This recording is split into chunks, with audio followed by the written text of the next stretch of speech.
Rugby? Whew, round 2 of the Six Nations done. One hype train derailed and another one just gaining speed. Let's go, man! Wales versus Scotland. Saturday started with the battered Wales taking on the excited Scots at the Principality Stadium. Both teams could only score 1 try each, and defence was the winner of the day. Or maybe it was bad attacking. Or bad weather? I don't know. In the end, it was a drop goal from the fired-up Dan Biggar that won it for Wales. I predicted last week that Wales would be much tougher going forward, and I was right. I also predicted that Wales wouldn't be able to score a try against Scotland. So I was wrong there. Does a 50% record make me bad at predicting? Half wrong also means half right. And a glass half empty can be seen as a glass half full, you know. And a 50% surgeon is probably bad. But a 50% TV pundit gets paid the big bucks. So who's wrong? You tell me. France versus Ireland. This was the big boy game. France versus Ireland in a packed stadium in Paris. Ooh. France came out of the blocks like a house on fire and scored within the first minute of the game. Ntamack's soft little kitten paws floating the ball to his mongrel friend to score the first try. A few minutes later, and Ireland's newest star Mac Hansen scored straight off a kickoff. Game on!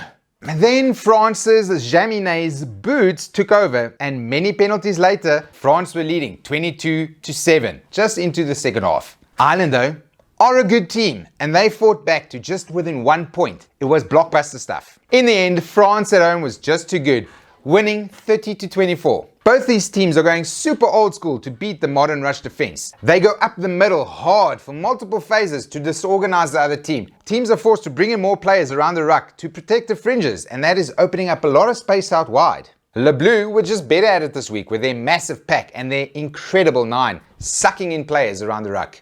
Now, I did predict the bigger French pack would be able to match the Irish, but I thought the Irish experience would get them out of that hole and help them beat this younger French side. Guess I was wrong. I'm sorry. Let's move on. Sheesh. Italy versus England. The more we want to believe that Italy are getting better, the more they disappoint us. I want to believe. They got nulled by England this week and had 33 points put on them as well. I know England probably should have scored more, but I guess they'll be pretty happy with a clean sheet. Again, Marcus Smith was the golden boy that could do no wrong. But the real fly half this weekend was Ellis Genge. That man's pass to put Jamie George over in the corner was way better than any pass I've ever thrown. Genge was maybe the best player on the park this weekend, and I like him.